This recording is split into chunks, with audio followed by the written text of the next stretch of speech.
မှဘုရားသခင်ရဲ့ကျေးဇူးတော်ကိုသူပဲချီးမွမ်းပါတယ်ဒီနေ့ဒီနေရာမှာတရားသင်တာဟောကြားဖို့ရန်အခွင့်ပေးတဲ့အဖအသင်းအုပ်ဆရာကြီး Reverend Pony သားနဲ့တကွလှုပ်ခေါ်ဆောင်ဖက်များရောက်ရှိလာကြတဲ့ဓမ္မမိတ်ဆွေများအားလုံးကိုကျွန်တော်ကျေးဇူးတင်ရှိကြောင်းပြောကြားလိုပါတယ်ဒီနေ့ကျွန်တော်တို့ရဲ့အသက်တာမှာဆင်ခြင်ရမယ့်နှုတ်ကပတ်တော်ကတော့ရှင်လုကာခရစ်ဝင်ကျမ်းအခန်းကြီး9အခန်းငယ်35မှာတွေ့ရတဲ့အကြောင်းအရာနဲ့ကျွန်တော်တို့ရဲ့အသက်တာမှာဘုရားသခင်အလိုတော်မရှိတဲ့အရာကိုဘုရားသခင်ရဲ့နှုတ်ကပတ်တော်အားဖြင့်ကျွန်တော်တို့ဖြိုဖျက်ဖို့နဲ့ဘုရားသခင်ရဲ့အလိုတော်တိုင်းကျွန်တော်တို့ရဲ့အသက်တာကိုစောင့်ဖို့ပဲဖြစ်ပါတယ်ခရစ်တော်ကသူလက်ဝါးကားတိုင်းမှာအသေးသက်ချင်းခံရဖို့ရက်ပေါင်း120အလိုမှာသူ့ရဲ့တပည့်တော်တွေထဲကပုဂ္ဂိုလ်3ဦးကိုသူရွေးထုတ်ပါတယ်အဲ့3ဦးကဘာလို့ခရစ်တော်ရဲ့ရွေးထုတ်ခြင်းကိုခံရတယ်လဲဆိုလို့ရှိရင်ခရစ်တော်နဲ့အနီးကနေရတဲ့အတွင်းစည်းမှာရှိတဲ့ပုဂ္ဂိုလ်3ဦးဖြစ်လို့ပါပဲအဲ့ဒီပုဂ္ဂိုလ်3ဦးကတော့ဘာတူလဲဆိုလို့ရှိရင်ပေတရုရဲ့ယာကုပ်ရဲ့ယောဟန်ရဲ့ဖြစ်ပါတယ်ဘာဖြစ်လို့ဒီ3ယောက်ကိုခရစ်တော်ကခေါ်ရတယ်လဲဆိုလို့ရှိရင်သူတို့ကခရစ်တော်နဲ့အနီးကအတွင်းစည်းမှာနေရပေမဲ့ခရစ်တော်ကိုကြစ်ကန်ကန်လှုပ်လာတယ်ခရစ်တော်ရဲ့ပြောစကားကိုအာခံလာတယ်ခရစ်တော်ကိုဖျားရဲ့သားအနေနဲ့သူတို့မမြင်နိုင်ခရစ်တော်ရဲ့နောက်ကိုလိုက်ပေမဲ့သူတို့ကခရစ်တော်ကိုဘာအနေနဲ့ပဲသူတို့မြင်နိုင်တယ်လဲဆိုလို့ရှိရင်နံပါတ်1ခရစ်တော်ကိုသူတို့ကရပ်ပိတယောက်ဆိုတာကဆရာသမားတယောက်အနေနဲ့ပဲသူတို့ကမြင်နိုင်တယ်ဖျားရဲ့သားတစ်ပါးအနေနဲ့သူတို့မှာမြင်နိုင်တဲ့ခွန်အားမရှိဘူးအားနည်းတယ်နံပါတ်2ကတော့သူကဖျားသခင်ရဲ့ spokesman ဖျားသခင်ရဲ့ပြောရေးဆိုခွင့်ရှိသောပုဂ္ဂိုလ်တဦးအနေနဲ့ပဲ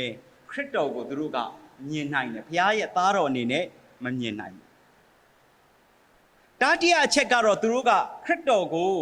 ပြည့်စုံတဲ့လူလို့မမြင်နိုင်ဘူးဘာဖြစ်လို့လဲဆိုရင်ဒီခရစ်တော်မှာ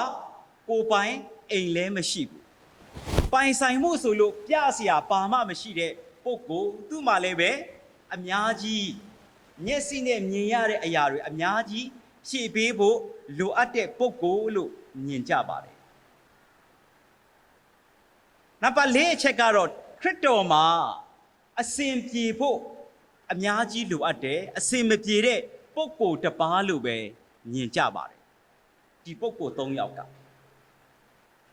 အဲ့ဒီအတွက်ကြောင့်ခရစ်တော်ကဒီပုဂ္ဂိုလ်3ဦးကိုသူအသေးသက်ချင်းမခံရမီရက်ပေါင်း120အလိုမှာသူတို့ကိုပေနေရာကိုခေါ်သွားတယ်လေဆိုလို့ရှိရင်နာသလိနေမြေရဲ့အပေါ်မှာရှိတဲ့ဟလာတာပိုတောင်ကိုခေါ်သွားပါတယ်ဣသရေလလူမျိုးတွေပိုင်ဆိုင်တဲ့ state တစ်ခုရှိတယ်အဲ့ဒါကနာသလိပြည်နယ်လို့ခေါ်တယ်အဲ့ဒီပြည်နယ်ရဲ့အပေါ်မှာအင်မတန်မှမြင့်မားတဲ့တောင်ကြီးတစ်ခုရှိတယ်အဲ့ဒီတောင်ကိုဘာတောင်လို့ခေါ်တယ်လဲဆိုလို့ရှိရင်တော့တာပိုတောင်လို့ခေါ်ပါတယ်အဲ့ဒီတာပိုတောင်ကိုဘာဖြစ်လို့ခရစ်တော်ကခေါ်သွားရတယ်လဲဆိုတဲ့အကြောင်းအရာကိုကျွန်တော်တို့ပို့ပြီးမှရှင်းလင်းအောင်ကျွန်တော်တို့သိချင်ရင်တရားသူကြီးမှတ်စာအခန်းကြီး4ကိုကျွန်တော်တို့သွားဖတ်ရင်ဒီဇာတ်လမ်းကိုကျွန်တော်တို့ပို့ပြီးမှရှင်းရှင်းလင်းလင်းတွေ့ရမှာဖြစ်ပါတယ်ဒီတာပိုတောင်မှာသူတို့ရဲ့ဣသရေလလူမျိုးတွေရဲ့သမိုင်းကြောင်းနဲ့ဆိုင်တဲ့အဖြစ်အပျက်တစ်ခုဖြစ်ခဲ့ပါတယ်ဒါကတော့ပါလဲဆိုလို့ရှိရင်ဣသရေလလူမျိုးတွေကိုနှစ်ပေါင်း20မတရားသဖြင့်အုပ်ချုပ်တဲ့အိတ်ဆက်တဲ့ဒုက္ခပေးတဲ့အမျိုးမျိုးပြဿနာရှာတဲ့ဘယင်တိဒရဆိုတဲ့ဘယင်တစ်ပါးရှိခဲ့ပါတယ်သူ့ရဲ့ဒုက္ခပေးခြင်းကိုဣသရေလလူမျိုးတွေလုံးဝမခံနိုင်တော့တဲ့အဆုံးမှာသူတို့အင်မတန်မှစိတ်ပြတ်ကြတယ်အားရော့ကြတယ်သူတို့ကိုသူတို့ပြန်ပြီးမှ နလန်မထနိုင်တော့ဘူးလို့ထင်ကြတယ်အဲ့ဒီအချိန်မှာဘုရားသခင်ကဒီဘောရာဆိုတဲ့အမျိုးသမီးကိုရွေးကောက်ပါတယ်ဒီဘောရာဆိုတာက तू ကတရားသူကြီးမှဖြစ်ပါတယ်တရားစီရင်ရတဲ့ပုဂ္ဂိုလ်ပဲဖြစ်ပါတယ်သူ့ရဲ့ဥဆောင်မှုနဲ့ဘာရက်ကိုခေါ်သွားတယ်ပြီးလို့ရှိရင်ဣသရေလလူမျိုးအယောက်1000ကိုရွေးထုတ်ပြီးမှပေတောင်ပေါ်မှာတက်စေတယ်လေဆိုလို့ရှိရင်ဒီတာဘောဆိုတဲ့တောင်ပေါ်မှာတက်စေပါပြီအဲ့ဒီတောင်ပေါ်မှာတက်လိုက်တဲ့အခါမှာသူတို့ဘာကိုတွေ့ရတယ်လဲဆိုလို့ရှိရင်သူတို့ကိုညှဉ်းပန်းနှိပ်စက်တဲ့ဒုက္ခပေးတဲ့ဟလာတိဒရမင်းကြီးနဲ့သူ့ရဲ့စစ်တီအင်အားကိုတွေ့ရပါတယ်ဣသရေလလူမျိုးတွေထဲမှာငင်းရထားတစီးမှမရှိပါဘူးခေတ်စကားနဲ့ပြောရမယ်ဆိုရင်တင်ကားတစီးမှမရှိတိဒရဘုရင်ရဲ့လက်ထဲမှာအကောင်းဆုံးစစ်မြင်းရထားဟလာတင်ကားအစီး900ရှိဣသရေလလူမျိုးထက်အစ900သားတယ်ကိုယ့်ထက်အစ900သားတဲ့လူတွေကိုတိုက်ဖို့ရန်အမျိုးသမီးကဥဆောင်ပြီးမှအင်အား1000တဲ့တိုက်ဖို့ဆိုတာကဘယ်လိုမှမဖြစ်နိုင်တဲ့ကိစ္စတီတောင်ပေါ်မှာတက်လိုက်ခြင်းအဖြစ်ကိုယ့်ထက်အင်မတန်မှအစ900ကြီးတဲ့အင်အားကိုသူတို့ကတွေ့ရတယ်တာကိုဘုရားသခင်ကတိုက်ခိုင်းတဲ့အခါလူအနေနဲ့ဘယ်လိုမှမဖြစ်နိုင်ဘူး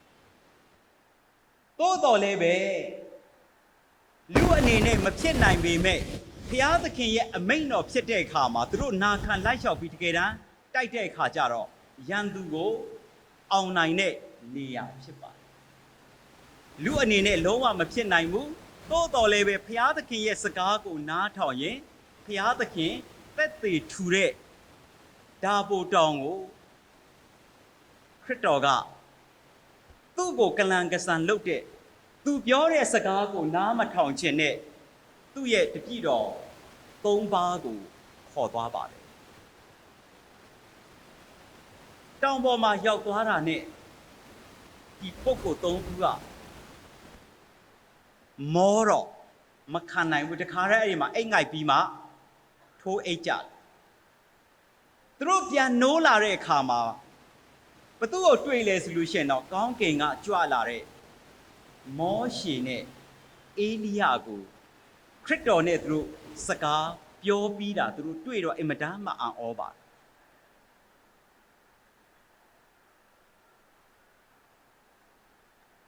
ခရစ်တော်ရဲ့မောရှေရဲ့အေလိယတို့ဘာအကြောင်းဆွေးနွေးလို့ပြီးသွားပြီလဲဆိုတာတော့မှသူတို့မသိလိုက်ဘူးအမှန်ကတော့ခရစ်တော်နဲ့အေလိယနဲ့မောရှေတို့ဆွေးနွေးတဲ့အကြောင်းအရာကတော့ခရစ်တော်ဟာအပြစ်သားတွေအတွက်မကြာခင်အသေးသက်ချင်းခံရတော့မယ်။သေခြင်းကိုပြန်လည်ပြီးမှအောင်မြင်ပြီးရှင်ပြန်ထမြောက်မယ်ဆိုတဲ့အကြောင်းကိုသူတို့ဆွေးနွေးနေတာကိုသူတို့မကြားနိုင်ခဲ့ဘူး။အရေးကြီးတဲ့ကိစ္စကိုသူတို့မကြားနိုင်ခဲ့ဘူး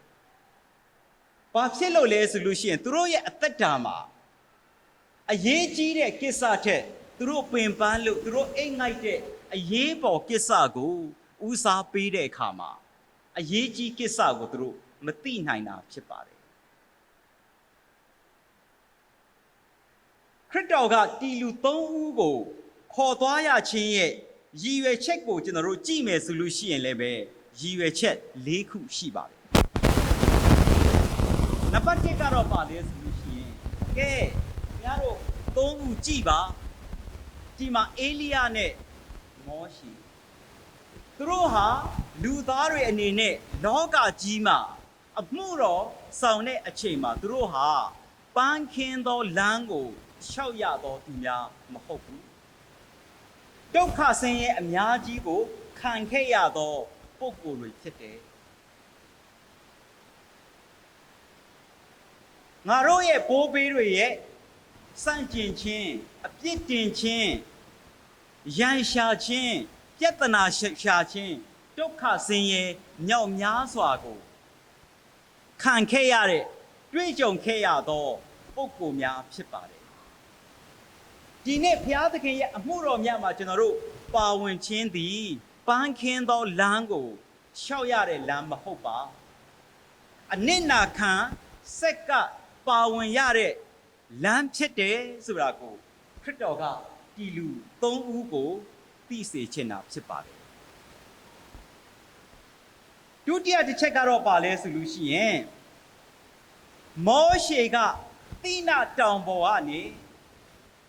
ဣသရေလလူမျိုးတွေလိုက်လျှောက်ရမယ်ပညတ်တော်10ပါးကိုယူလာပေးတဲ့ပုဂ္ဂိုလ်ဖြစ်ပါတယ်သူယူလာတဲ့ပညတ်တော်10ပါးကိုပြည့်စုံအောင်လိုက်လျှောက်နိုင်တဲ့ပုဂ္ဂိုလ်လောကကြီးမှာတယောက်မှမရှိပါဘူးသို့တော်လည်းပဲဒီပညတ်တရား10ပါးကိုပြည့်စုံစေမဲ့ပုဂ္ဂိုလ်ဟာဖျားသခင်ရဲ့သားတော်ခရစ်တော်ပဲဖြစ်တယ်ယေရှုကပဲဒီပညတ်တရားကိုပြည့်စုံစေမှာဖြစ်တယ်ဆိုတာကိုဒီပုဂ္ဂိုလ်၃ဦးကိုသိစေချင်တာဖြစ်ပါတယ်။ဒါတိယရည်ရွယ်ချက်ကတော့ပါလဲဆိုလို့ရှိရင်ဣသရေလလူမျိုးတွေကပရောဖက်ကြီးအေလိယအားဖြင့်ညှော်လင့်တဲ့ဖျားသခင်ရဲ့နိုင်ငံတော်ပြည့်စုံဖို့အကြောင်းကခရစ်တော်အားဖြင့်စတင်နေပြီဆိုတဲ့ဟာကိုသိစေချင်တာဖြစ်ပါတယ်နံပါတ်၄ရည်ရွယ်ချက်ကတော့ပါလဲဆိုလို့ရှိရင်ခရစ်တော်လူစားတိမခံမီလွန်ခဲ့တဲ့နှစ်ပေါင်း400ကပရောဖက်ကြီးမာလခိကနေပြီးမှမာလခိအနာဂတ်ကျမ်းအခန်းကြီး4အခန်းငယ်9-6မှာအေလိယကဒုတိယအကြိမ်ဖျားသခင်ကဆေလွတ်အောင်မယ်သူသေပြီးမှနောက်ထပ်ဒုတိယအကြိမ်ဆေလွတ်အောင်မယ်ဆိုတဲ့ပရောဖက်ရဲ့စကားကဒီတစ်ခါဒီမှာပြည့်စုံပြီဖျားသခင်ဟာဂတိမတည်တဲ့ဖျားမဟုတ်ဘူးသူ့ရဲ့ဂတိတော်ကိုအမြဲတမ်းတည်စေတဲ့ဖျားဖြစ်တယ်ဆိုတာကိုဒီပုဂ္ဂိုလ်၃ဦးကိုသိစေခြင်းလို့အင်မတန်မှမြင့်မားတဲ့နေရာကိုခရစ်တော်ကဒီပုဂ္ဂိုလ်၃ဦးကိုခေါ်ပြီးမှပြရခြင်းဖြစ်ပါတယ်။ဒီဟာကိုသူတို့တွေ့တဲ့အခါမှာသူတို့အင်မတန်မှအံ့ဩတယ်။အင်မတန်မှအံ့ဩတယ်။ပြီးတော့သူတို့ပေးပတ်ဝန်းကျင်ကြည့်တဲ့အခါမှာလည်းအင်မတန်မှตาရတယ်။သူတို့ရဲ့ပတ်ဝန်းကျင်မှာသူတို့၃ယောက်ရဲ့ခရစ်တော်ယေရှုဖျားရဲ့အေလိယရဲ့မောရှေရဲ့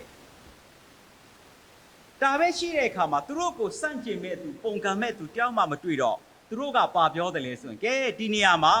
ကိုတို့အတွက်တဲတစ်ဆောင်မောရှေအတွက်လည်းတစ်ဆောင်အေလိယအတွက်လည်းပဲတစ်ဆောင်တဲ၃ဆောင်စောက်ပေးမယ်ဒီမှာပဲကျွန်တော်တို့စိန်ခံပြီးမှအေးအေးဆေးဆေးနေရအောင်ကိုစန့်ကျင်တဲ့သူရှိတဲ့နေရာကိုဒုက္ခပေးတဲ့လူရှိတဲ့နေရာကိုပုံကံမဲ့နေရာကိုကျွန်တော်တို့ဘာဖြစ်လို့သွားကြမှာလဲအဲ့ဒီနေရာကိုမသွားဘူးအစဉ်ပြေတဲ့နေရာမှာဒုက္ခမရှိတဲ့နေရာမှာဒုက္ခရှိတဲ့နေရာမှာပဲကျွန်တော်တို့အေးအေးဆေးဆေးနေရအောင်အမှန်ကတော့ခရစ်တော်ပြောတဲ့စကားကိုသူတို့နားထောင်ရမယ်အစားသူတို့ပြောတဲ့စကားကိုခရစ်တော်ကိုနားထောင်ခိုင်းဒီလောက်သူဟာဘုရားရဲ့သားတော်ဖြစ်တယ်တာမန်ဆရာမဖြစ်ဘူးဆိုတာဘုရားကသူတို့ရဲ့ရှေ့မှာသက်သေ၄ခုပြနေတာတော့မှသူတို့ကသဘောပေါက်နားမလည်သေးဘူးအဲ့ဒါနဲ့ဘုရားသခင်ကမိုးတိမ်ကနေအတန်ပေးပါတယ်တီလူဟာမင်းတို့ထင်သလိုရပိုင်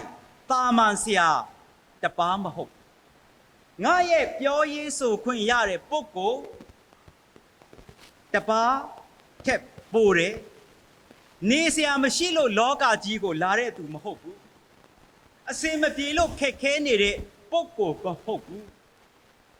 ငါရဲ့သားတော်ဖြစ်တယ်ငါရဲ့သားဖြစ်တယ်ဘုရားသခင်ကသူတို့ရဲ့ရှေ့မှာအတန်တော်အားဖြင့်အတန်ပြူပြီးမှသက်တည်ပြပါတယ်အဲ့ဒီအတွက်ကြောင့်မင်းတို့ပြောတဲ့စကားကိုသူကနားထောင်ဖို့မဟုတ်ဘူးသူပြောတဲ့စကားကိုမင်းတို့နားထောင်ရမယ်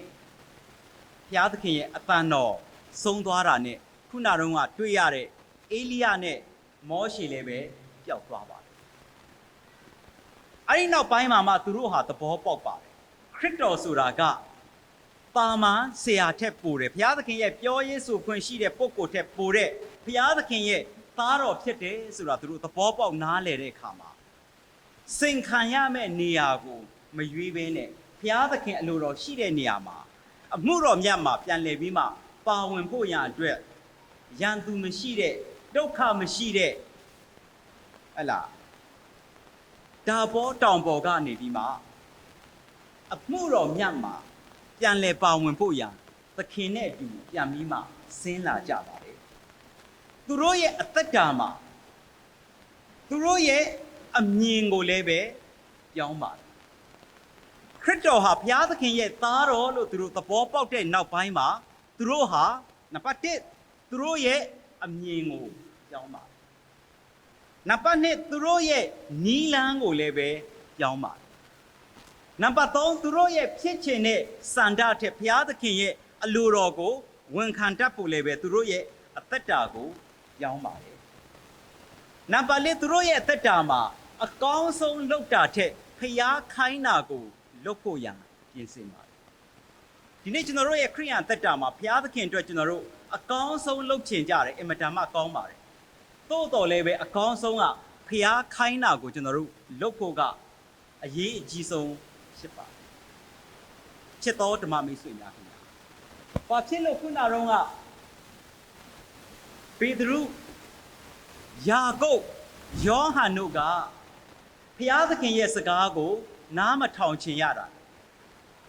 ဘာဖြစ်လို့ဘုရားသခင်ကိုစန့်ကျင်ချင်ရတာသူတို့ရဲ့အသက်တာမှာနံပါတ်1သူတို့တွေးကြုံရတဲ့အခက်အခဲပြဿနာအကြီးကြီးကိုပဲသူတို့မြင်တယ်အဲ့ဒီပြဿနာထက်ပိုကြီးတဲ့ဖျားကိုသူတို့မမြင်လို့ဖြစ်ပါတယ်ဒီနေ့ကျွန်တော်တို့ရဲ့အသက်တာမှာတွေးကြုံရသောစိန်ခေါ်ချက်များပြဿနာများဘယ်လောက်ပဲကြီးကြီးအဲ့ဒီပြဿနာကြီးတဲ့ဖျားကိုကျွန်တော်တို့ရဲ့အသက်တာမှာမြင်မယ်ဆိုလို့ရှိရင်ကျွန်တော်တို့ဖျားရဲ့စကားကိုနားထောင်ဖို့ရလွယ်ကူပါတယ်ဒီနေ့ကျွန်တော်တို့ရဲ့အသက်တာမှာတွေးကြုံရတဲ့အခက်အခဲကိုကျွန်တော်တို့ကြော်ပြီးမှကြီးမားတဲ့ဘုရားသခင်ကိုကျွန်တော်တို့ရဲ့အသက်တာမှာမြင်ဖို့အရေးကြီးပါတယ်ကျွန်တော်တို့ရဲ့တွေးကြုံရသောအခက်အခဲပြဿနာများကဘယ်လောက်ပဲလေးအဲ့ဒီကျွန်တော်တို့ရဲ့တွေးကြုံရသောအခက်အခဲပြဿနာထက်ကျွန်တော်တို့ရဲ့ယုံကြည်ခြင်းဘုရားသခင်ပေါ်မှာသစ္စာရှိခြင်းကိုပို့ပြီးမှလေးအောင်ကျွန်တော်တို့ယုံကြည်ခြင်းကိုပို့ပြီးမှလေးအောင်တည်ဆောက်ဖို့လိုအပ်ပါတယ်ဒီနေ့ကျွန်တော်တို့ကိုးကွယ်သောဘုရားသခင်သည်ကျွန်တော်တို့တွေ့ကြုံနေရသောအခက်အခဲပြဿနာထဲမှာသူ့ရဲ့စကားကိုနားထောင်ခြင်းအပြင်သူ့ရဲ့ပုံတော်ထင်ရှားအောင်ကျွန်တော်တို့ကိုအသုံးပြုခြင်းသောဘုရားဖြစ်ပါတယ်ဒီနေ့ကျွန်တော်တို့ရဲ့အသက်တာမှာကိုဖြစ်ချင်တာကိုပဲဘုရားသခင်ကိုလှုပ်ခိုင်းဖို့မဟုတ်ဘဲနဲ့ဘုရားသခင်ရဲ့အသံတော်ကိုနားထောင်ခြင်းအပြင်ကျွန်တော်တို့ရဲ့အသက်တာမှာဘုရားသခင်နဲ့အတူရှောက်လန်းကြပါစို့ရောက်စီတိုင်းကိုဘုရားသခင်ကောင်းချီးပေးပါစေ